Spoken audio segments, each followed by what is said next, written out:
કૃષ્ણ, જય માતાજી। આજે આપણે મિક્સ દાળ બનાવીએ છીએ। મિક્સ દાળમાં 5 જાતની દાળ વપરાય છે। ગુજરાતી લોકો તેને મિક્સ દાળ કહે છે અને પંજાબી તેને દાલ ફ્રાય કહે છે। તો મિક્સ દાળમાં 5 જાતની દાળ હોય છે, તેમાં મગની, અડદની, મસૂરની, તુવેરની અને ચણાની દાળ। એ પાંચેય દાળ સરખા ભાગે લઈ અને તેને બાફવાની।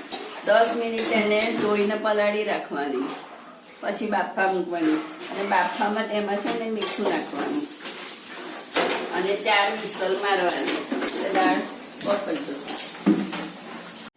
કુકરની 4 વિસલ થઈ ગઈ છે અને હવે આપણે દાળ ખોલીને જોઈએ તો જો દાળ બફાઈ ગઈ છે। તો હવે આપણે એનો મસાલો કરીશું।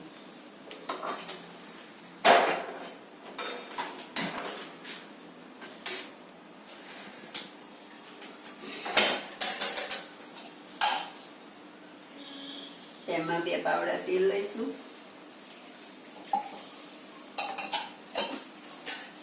અને મસાલા માટે ડુંગળી, ટામેટું અને લસણિયું મરચાંની ચટણી તેને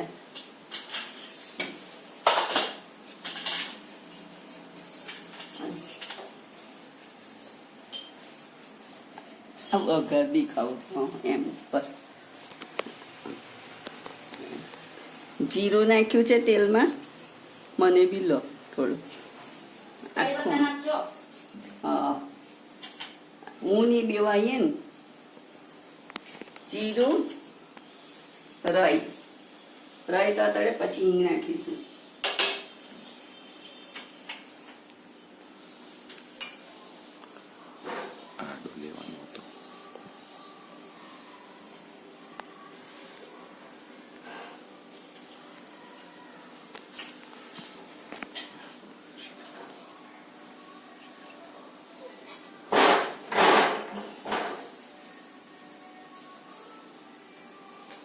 તમે થોડેક નજીક આમ કરો, આમ રો। તું જતી રહીશ, તું દૂર રહીશ તો તું આવીશ, નકર નહીં।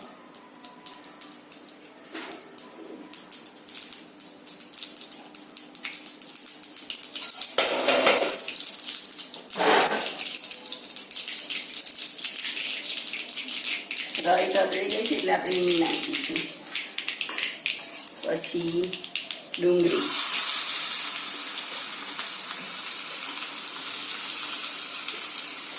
ડુંગળીને સાતળવાની છે। જેમાં આપણે મીઠું નાખી દઈએ તો ડુંગળી જલ્દી સતળાઈ જાય।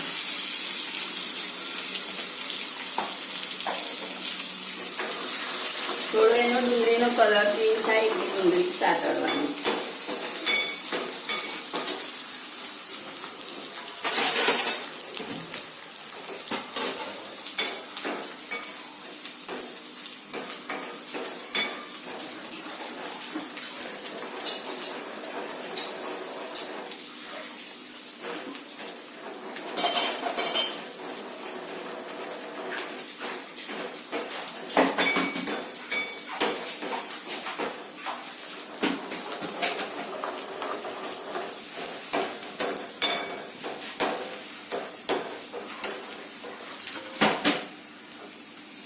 ડુંગળીનો કલર બદલાઈ ગયો છે। હવે એમાં આપણે ટામેટા નાખી દઈશું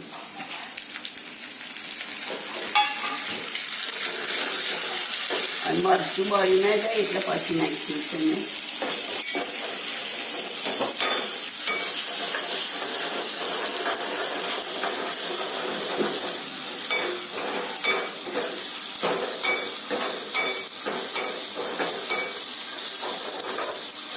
આ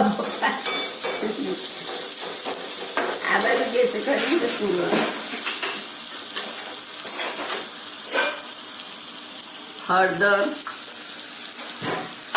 અને આપણી દાળ બફાઈ ગઈ છે તો તેમાં ધાણા જીરું, હળદર તો મેં મસાલામાં નાખી દીધી, દાળમાં ધાણા જીરું। અમારો બાબુ નાનો છે ચાઇનીઝ એટલે મેં મોળી દાળ બનાવી છે, તમે તમારા ટેસ્ટ પ્રમાણે મરચું વાપરશો। અમે પછી નાખીશું મરચું થોડું, બધા ચાઇનીઝની દાળ કાઢીને।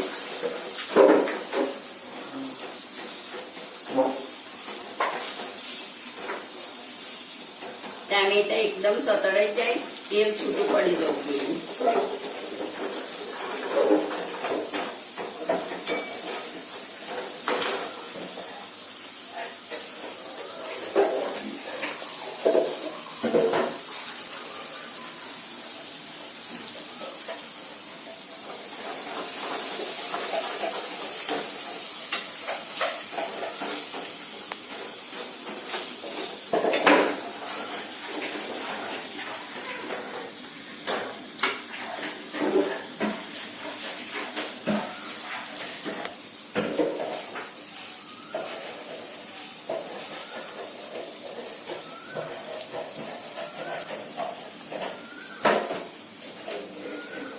તેલ છૂટું પડી ગયું છે.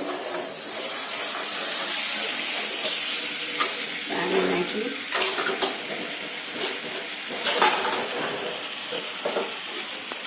હવે આપણે વઘાર દાળમાં રેડી દઈશું.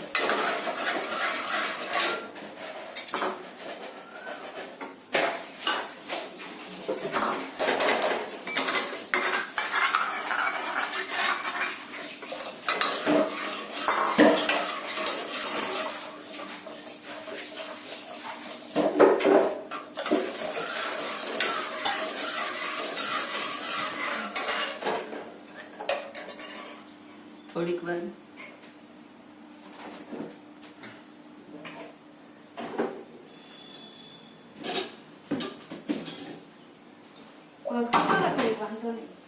ખટાશ માટે તમે લીંબુ વાપરો તો વાપરજો. હું તો છાશ વાપરું છું તો છાશ નાખું છું. થોડીક છાશ નાખવાથી ખટાશ આવે. હે પૂછ કર એમ પૂછ કર. હવે બંધ કરો, હમણાં ઉકળે પછી ઉપર લાવતો. હવે આપણી દાળ થઈ ગઈ છે તો જુઓ દાળ બફાઈ ગઈ.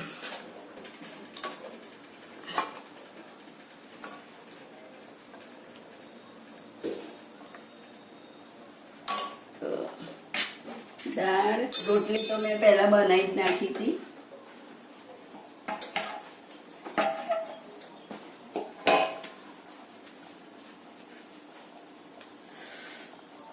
રોટલી